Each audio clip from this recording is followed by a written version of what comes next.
What's going on, guys? Ryan here from the Krusty Krew, and today we're going to be going into another war recap video. This is our 10th war recap video, but before we get into that, I just want to go over one thing, and that is that this is my alternate account that I record off of on my iPad because I don't know how to record off my Android phone. So just to show you guys what my main account looks like so that you know I have some experience at this game. It's a Town Hall 9 and basically completely max except for the air defense and a couple traps. Now, getting back into the video at hand, it is going to be a war recap on this war here, and that is a draw against something rock. I'm sorry, I don't know how to pronounce Chinese or Japanese or whatever that writing may be, but oops, let's get back into the war log real quick. But we're going to go over about 3 attacks today. The first attack we're going to check out is this one from R3 Treetop. And it was a 3-star attack on their number 4. Now this number 4, the reason that he used Lava Lunion was as they had grounded Expos, and his queen, as you could tell, is way outside of the base over here.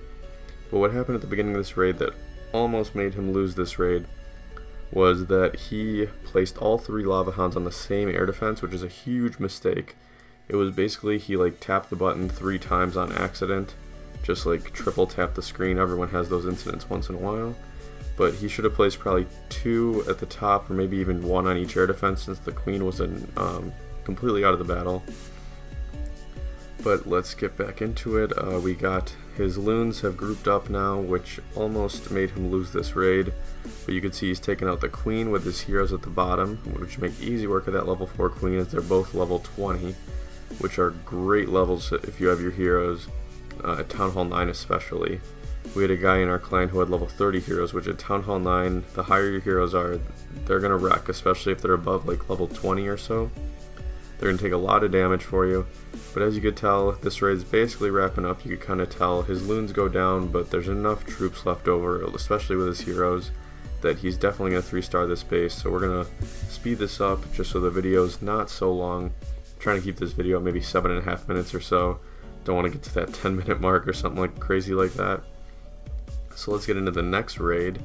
This next raid is it was a super clutch raid, a couple of raids actually. You could see that our 24 teen actually 3-starred 26 here, and then he 3-starred their 18, which tied the war up, which was huge. This base was actually super hard. Some of our higher guys couldn't even 3-star it just because their drags would go around because they couldn't attack it perfectly. But Teen places his drags on those corner buildings just to make sure that time doesn't get him at the end. And then he's going to let those drags just take out a couple of those buildings on the outside so that the rest of his drags don't go around the base. It's called cutting the edges, which is actually super effective when you're using drags, and then usually you'll bring maxed loons or another drag in your clan castle. I would recommend maxed loons if your clan has them because they completely wreck all the defenses in the base as long as your dragons stay in front of them and take the shots for them, which is actually what exactly happens in this raid. So as you can see, his drags are moving in. He's going to place his loons in clan castle now, or clan castle loons, and then his king. Sorry about that. You can see this guy has loons in his clan castle, but the drags make easy work of that, and his drags go right in the center. He rages them up. His loons go around, which is really unfortunate, but at the end of the raid it actually comes back and helps him out a lot. So you can see the drags blocked onto the king, and they take out the mortar, the king, and that air defense, all because they have splash damage.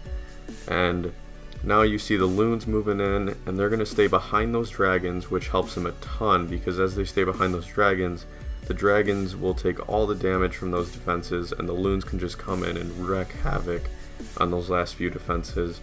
And I think now we can kind of tell where this attack is going, as it's going to be a 3-star by my man Teen. He's number 24 in our clan. He started out not so great at attacking when he first came to the clan, but he definitely got better as time came on and is now putting out consistently attacks like this. So a little shout out to Teen there, and let's get into the next attack. So the last attack of the day we're actually going to check out is attack by their clan on our number 2, Ben. Now this attack was huge because this attack is the attack that tied up the match and eventually led to it being a draw. Now if he would have just 1-starred this base, which there was definitely room for improvement on Ben's base design, but we'll get to that a little bit later in this raid. As you can see, he lures the clan castles out perfectly. Got the witch, the wizards, and the archers that we put in Ben's clan castle for him. That's actually a really good army or composition for the clan castle, especially if you have an unlurable clan castle, as the witch distracts just about everything unless that the attacker brings witches himself. For like Go White, for example, those P.E.K.K.A.s have that really long, every time they hit it takes like a super long time for them to hit, and the witches with all those little skeletons will take out the P.E.K.K.A.s no problem, or at least distract them for long enough that the attacker runs out of time. Now you can see all his golems and everything and wizards moving into this top right corner of Ben's base.